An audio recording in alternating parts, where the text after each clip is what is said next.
Unang-una, deserve ng mga masisipag at magagaling na advisor ang incentive. And that's my way of showing them how I appreciate their hard work. And I want them to parang explore the world. And gusto ko rin na masaya din kasi na pag magkakasama sila, yung bonding moment, that's something na priceless kasi yun eh. So, ayun, those are the things, those are the reasons why nagpapa-incentive ako. At saka yun, parang gusto ko na nakakasama ko sila na yung matagal ba kahit that would also make me happy din na nakikilala ko sila. Kasi mas nakikilala mo ang isang tao pag nakakasama mo everyday eh. So, ayun.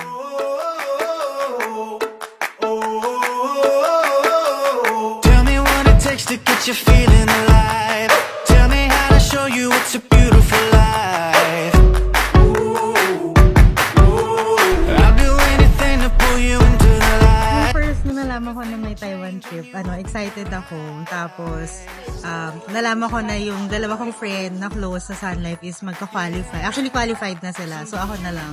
So, ang ginawa ko is i-push na makasama. Kasi yun yung magiging first trip ko with them. Since first year ko rin sa Sun Life. So, gusto ko sabay-sabay kami. Yun. Una ko naisip na talagang gagawin ko lahat para makuha ko yung travel incentive na to.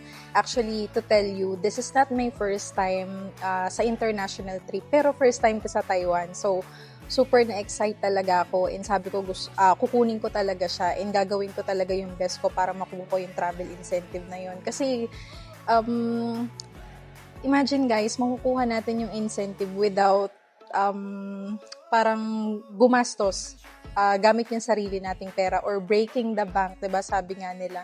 So dito sa Sun Life, lalo na sa branch natin, Hyperion 3, you can get to travel na hindi mo nagagastos yung sarili mong pera kasi makukuha mo lang siya sa incentive.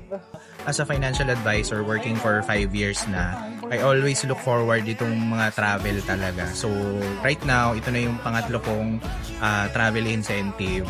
And yun, kasi pag nagta-travel ka, marami yung na-experience mo na bago na hindi ko na-experience talaga nung nag-work ako. So talagang yung from last year na kung ano yung requirements para makasama sa travel, yun yung ginawa ko. So pinush ko siya, nag-reach out pa ako sa maraming clients para matulungan ko sila na ma-insure sila from last year. Ayun.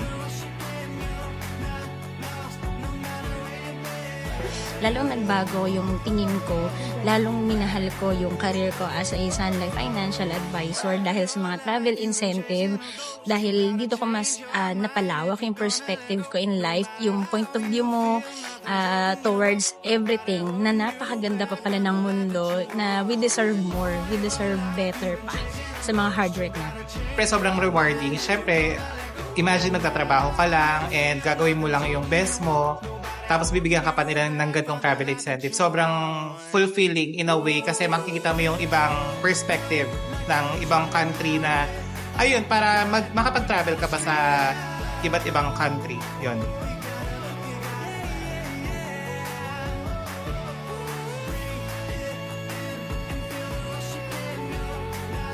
Sa akin, kumbaga, kung may kung posible talaga sa kanila ito yung ganitong opportunity, sobrang posible talaga. Kasi ako before is full-time talaga ako na nagwo-work sa mga corporate job, sa government, yun. And then nung nakita ko si Sun Life, akala ko makakontrol niya yung oras ko, pero hindi pala. So parang ano mo lang siya, extra.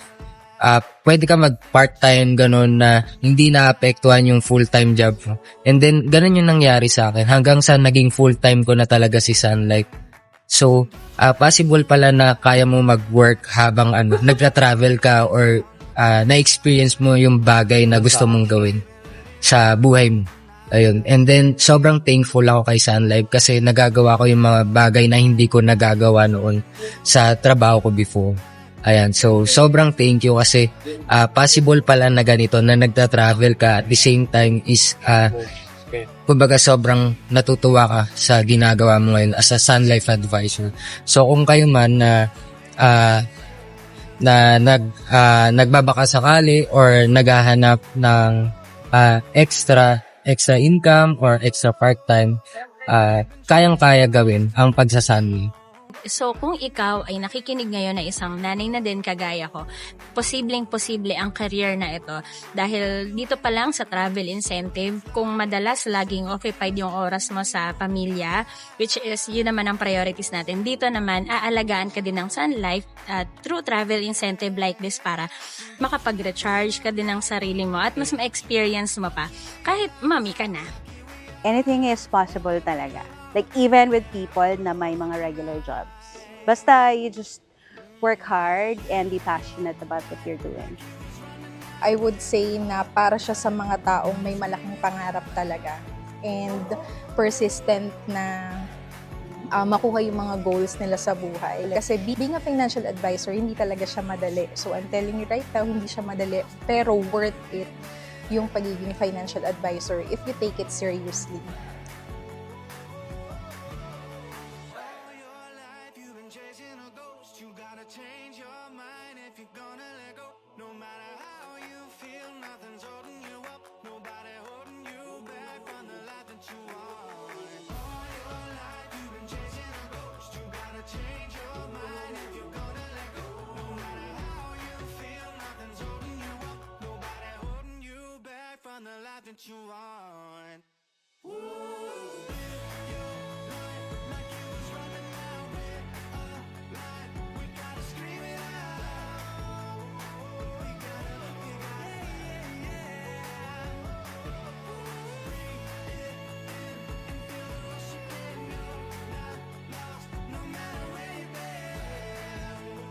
If you're, say, somebody who's been in the corporate world for like 5 years, 10 years, kasi sa corporate, your income is actually limited.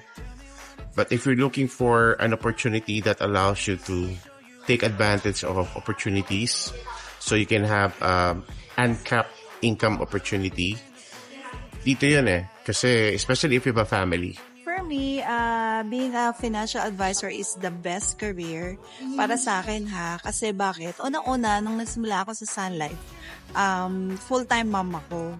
So parang wala akong na-generate na income kasi yung time ko is really dedicated to my 2 children. So nung dumating sa akin si Sun Life, parang nakita ko siya as opportunity na while I still have my time na maalagaan sila, matutukan sila, pero at the same time, it gives me an opportunity na magkaroon ng sarili kong career, magkaroon ng sarili kong earnings na pwede kong i-manage yung oras ko. Ako, I started working as a financial advisor part-time noong 2020 during the pandemic. And nung una, hindi ko in-expect na ganito yung may bibigay sa akin na experience as a Sun Life financial advisor. Kaya naman, kung ikaw, nag-iisip ka kung kaya mo ba siya or parang gusto mo siyang itry. So, wala namang masama kasi you can do it part-time, you can do it full-time, and eventually, mamahalin at mamahalin mo yung trabaho kasi bukod sa nakatulong ka na sa ibang clients, natutulungan mo rin yung sarili mo, tsaka na-improve mo rin yung sarili mo, at nasi-share mo rin siya sa ibang tao, especially doon sa family mo. Ayun.